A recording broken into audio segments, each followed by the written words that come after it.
रहीम। अस्सलाम वालेकुम स्टूडेंट्स, उम्मीद करता हूँ आप सब ठीक होंगे। तो स्टूडेंट्स, हमारा जो आज का बायोलॉजी का इंट्रोडक्शन ऑफ बायोलॉजी चैप्टर 1 का टॉपिक है, लास्ट टॉपिक है हमारे चैप्टर का mustard and frog. Students, mustard का जो सा साइंटिफिक नेम है ब्रासिका कैम्पेस्ट्रिस। स्टूडेंट्स, ये साइंटिफिक नेम जो है मैं आपको शॉर्ट बता देता हूँ, डिटेल में हम इसको आगे जाके पढ़ेंगे। जो मुख्तलिफ इलाकों के अंदर मुख्तलिफ चीजों के मुख्तलिफ नाम होते हैं। अगर हमारी इलाके में अगर किसी चीज को एक स्पेसिफिक नाम से बुलाया जाता है, तो हमारे से डिफरेंट इलाके के अंदर उसको किसी और नाम से बुलाया जाता है। ठीक है, तो उसी चीज का कोई और नाम होता है। इसलिए जो ये साइंटिफिक रूल है कि एक चीज सब चीजों का अपना एक साइंटिफिक नेम आ जाता है, ताकि दुनिया के किसी भी हिस्से में अगर उस चीज का नाम लिया जाता है तो साइंटिफिक नाम लिया जाता है, ताकि उसको एक एग्जैक्ट मीनिंग पता लग जाए। तो स्टूडेंट, मस्टर्ड का साइंटिफिक नेम है ब्रासिका कैम्पेस्ट्रिस। स्टूडेंट्स, ये सॉन इन विंटर, मतलब ये सर्दियों में बोए जाते हैं, और जब ये सर्दियों की एंड होता है, एंड ऑफ विंटर, ये प्रोड्यूसेस सीड्स, ये जो बीज है पैदा करते हैं। तो जो इसकी प्लांट बॉडी होती है वो वेजिटेबल्स के तौर पर इस्तेमाल होती है, मतलब उससे हम हमारे फल वो सॉरी सब्जी में इस्तेमाल होती है। लेकिन जो इसके सीड्स होते हैं स्टूडेंट्स, वो ऑयल एक्सट्रैक्शन, मतलब उनके थ्रू हम अपने ऑयल लेते हैं, जिसको मस्टर्ड ऑयल कहा जाता है।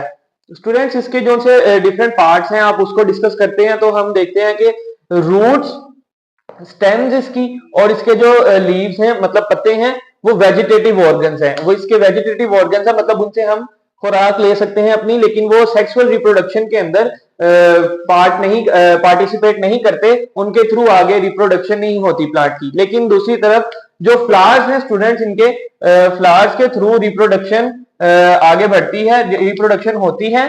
फ्लावर्स इनके जो होते हैं सेक्सुअल रिप्रोडक्शन के अंदर टेक पार्ट करते हैं। तो स्टूडेंट्स, के स्ट्रक्चर को देख लें, ये इसकी रूट्स है। रूट्स जो सी होती है जमीन के अंदर होती हैं हर प्लांट की। उसके बाद ये और लीव्स हैं, इनके स्ट्रक्चर को कुछ यूं डिस्कस किया गया है आपकी बुक में।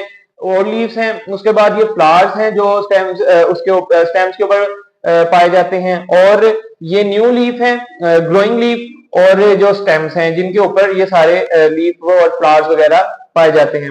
स्टूडेंट्स, इस स्ट्रक्चर को आप अपने बुक में इजीली देख सकते हैं। नेक्स्ट हम चलते हैं, हम डिस्कस करते हैं फ्रॉग को। फ्रॉग का स्टूडेंट साइंटिफिक नेम है राना टिग्रीना। राना टिग्रीना इसका साइंटिफिक नेम है। तो ये शोज मल्टी सेलुलर ऑर्गेनाइजेशन। इसका मतलब है कि इसमें मल्टी सेलुलर ऑर्गेनाइजेशन होती है, जैसा कि हमने डिस्कस किया था हमारे लास्ट लेक्चर के अंदर, कि मल्टी सेलुलर के अंदर डिफरेंट सेल्स ग्रुप की शेप में, ग्रुप की फॉर्म में आपस में कंबाइन होते हैं, और एक ऑर्गेनाइजेशन उनकी होती है, मल्टी सेलुलर ऑर्गेनाइजेशन, उसको फॉलो करता है फ्रॉग। स्टूडेंट्स, फ्रॉग का स्ट्रक्चर जो ह्यूमन बॉडी से बहुत ज्यादा रिलेट करता है। तो फ्रॉग के स्ट्रक्चर को पढ़ने के लिए हम अपने स्ट्रक्चर को भी, अपनी बॉडी के इंटरनल स्ट्रक्चर को भी देख सकते हैं। वो सिमिलर टू फ्रॉग है। तो students, body is made up of organ system, different organ. जैसा कि हमारी बॉडी डिफरेंट ऑर्गन से मिलकर बनी है, उसी तरह फ्रॉग की बॉडी भी ऑर्गन सिस्टम से बनी है। ऑर्गन सिस्टम के अंदर डिफरेंट ऑर्गन्स रिलेटेड फंक्शंस या डिफरेंट फंक्शंस परफॉर्म कर रहे होते हैं।